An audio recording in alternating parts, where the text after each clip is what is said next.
Hey everybody, my name is Angie Balsarini. I'm the Community Engagement Manager at Film Streams in Omaha, Nebraska. Welcome to our final digital event of our Science on Screen season. Science on Screen is an initiative of the Coolidge Corner Theater in partnership with the Alfred P. Sloan Foundation. Through this initiative, we get to bring you creative pairings of current, classic, cult, and documentary films with engaging introductions by notable local figures from the world of science, technology, and medicine. Today I'll be chatting with our guest about the film Dope is Death. This documentary by Mia Donovan tells the story of how Dr. Mutulu Shakur, stepfather of Tupac Shakur, along with the fellow Black Panthers and the Young Lords, combined community health with radical politics to create the first acupuncture detoxification program in America in 1973, a visionary project eventually deemed too dangerous to exist. Our guest today is Betty McGuire. She is a national board-certified health and wellness coach at the Health Coach Clinic and a community organizer at the Wellbeing Partners. We're going to be diving in to examine some of the themes in the film on a deeper and more local level. Thanks so much for watching. I hope you enjoy the conversation and the film.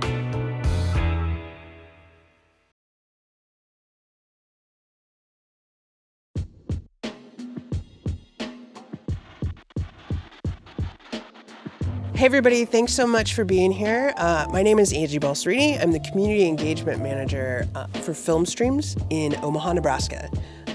Today we are with Betty McGuire. Welcome, Betty. Thank you so much for hanging out with us today. You're welcome. Thanks for having me here. Yeah, totally. Okay, so let's dive in. First, tell us about you, like your professional journey.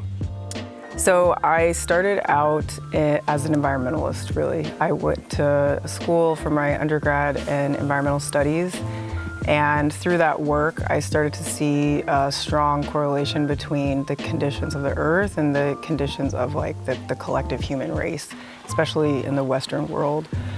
So that got me interested in healthcare, and through some travels through Southeast Asia, I started to focus more on Eastern medicine.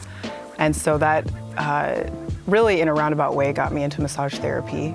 For folks that are who've not experienced it or not heard of it, give us a breakdown of what acupuncture actually is. So my understanding of it is that we have pathways through the body, and those pathways allow energy to move freely. And our life experiences or our physical condition, maybe like physical patterns of behavior that affect our body, can create stagnancy with those pathways. So if energy is moving through the body fluidly and then something gets stuck, that's where acupuncture comes in. So the acupuncture doctor will use needles to loosen up stagnancy so that energy can flow more freely through the body. What about the film? Like, what are your initial reactions with the film? What are the things that jumped out, stuck out to you? So I've been like trying to think about this because I was really scattered after watching it. There's so much there. There's a lot. There's so much, and I can't believe they pack it into such a short amount of time. It was just an hour or something like that.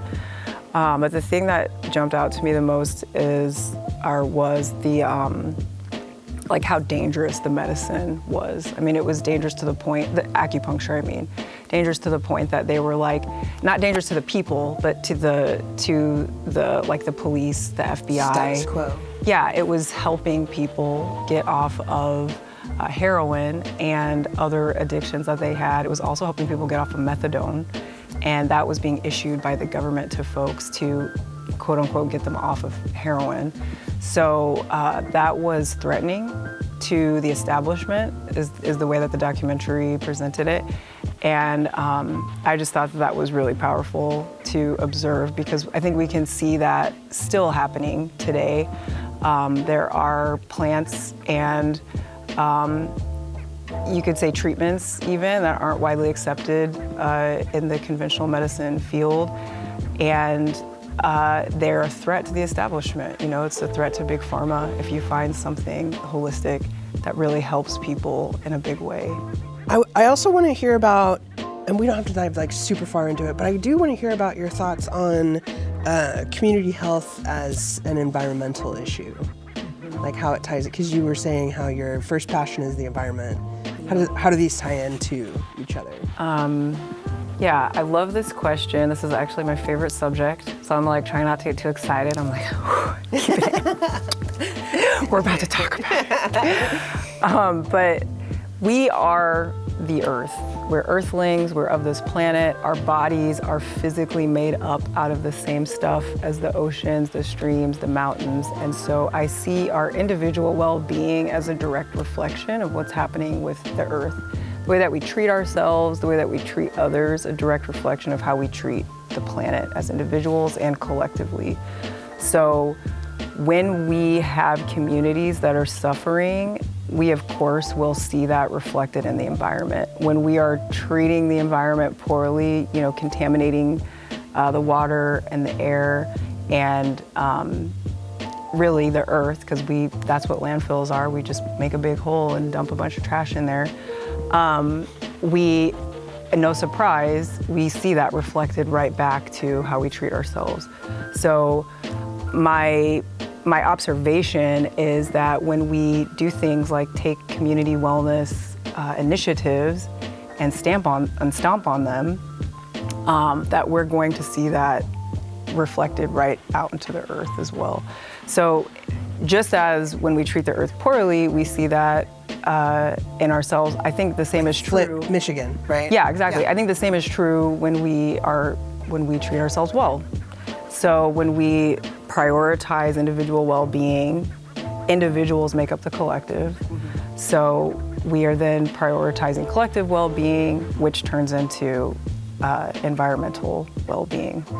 Or I shouldn't say turns into, but I think it translates to environmental well-being. How do you suggest communities that are not as fortunate, or communities that are, say, in food deserts, or is that where community organizers come in? It's a really good question. I kind of have two answers, because you asked about the community organizers, but I also think that anybody can do this regardless of what's going on in their life. I think it's kind of like breathing in that sense, but somehow we have conditioned it out of our culture. So like talking to your body, being with your body, I think is something that we already do naturally. We just don't have a awareness that it's happening and that we're doing it. And so that's where maybe the community organizers could be supportive to folks through the organizations that are already on the ground working with people. The work that community organizers do is mostly advocacy work and trying to bring people together and literally organize all of the different pieces that are out there that are affecting the lives of individuals. So it's very convoluted, to be honest with you, and it's not like your question I actually don't have an answer for. I don't know how you have conversations with people about listening to your body, listening to the earth when they're like, hey, you know what, I'm just trying to get to the doctor's office, I'm trying to get someone to watch my kids, and I'm trying to figure out how to get food on the table tonight. I'm not concerned about what my body's asking for right now. There's just too much else on my mind. It's a great question, and I think it's one that we all need to be asking ourselves, because I can be as well as I want to be, and then I walk outside my neighborhood, and I'm in a neighborhood where the majority of people have a lot of their needs unmet. I don't want to say they're unwell, because people define their own wellness, so I don't want to say that they are unwell. But how well can I be if I know that my brothers and sisters are suffering all around me? Betty, thank you so much for hanging out with us today.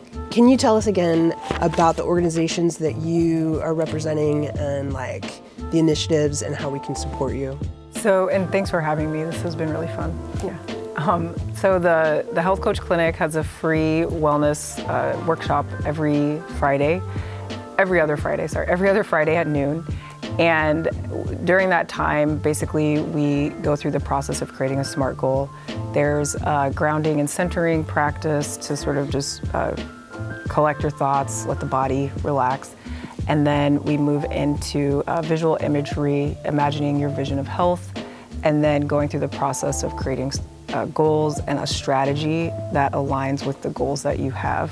There are 3 different ways that you can help amplify the mental health stigma reduction campaign. The first way is the pulse checks, so those are the monthly surveys. And what we do is we sort of pick a subject each month that we know is that we know from a public health perspective is probably relevant to the majority of people in the community's daily lives. So with the pandemic, we understood that people were really isolated at home, and with that, comes higher numbers of domestic abuse, higher numbers of substance abuse, higher amounts of anxiety and depression. So knowing that, we are trying to create more conversation to reduce the stigma of experiencing those things in your life. The second one is What Makes Us. That's where you can share your story as a person experiencing a mental health condition or an ally. And the third way is Spokesmoles, and that's the one where you share a picture of your pet. So say this again, because when you were first telling me this, spokesmoles, I was like a spoke, like a tire mole? Am I saying it totally wrong? Like a spokesperson, but a spokes animal. Exactly. There you go. You worked it out. I got it. Spokesmoles. So yeah, you take a picture of an animal. It doesn't have to be your pet, but it could just be a cool picture of an animal. Maybe you see a funny squirrel outside, snap a picture, and then you submit the picture, they'll pair it with a fact about mental health, and then they'll post it on their social media. And it would be helpful for all 3 of those initiatives to find us on Facebook, Instagram, Twitter, and I think we have a couple other social media. You can find them on the website. They have them all listed. And following us and checking out the newsletters as well. Those are a great way to stay informed on what we're doing and also maybe participate in some of the stuff that we have coming up. Awesome, will do. Hey everybody, thanks so much for spending time with us. I hope that you're feeling inspired to watch the film and also to reach out to the organizations that we've talked about to see how you can support them.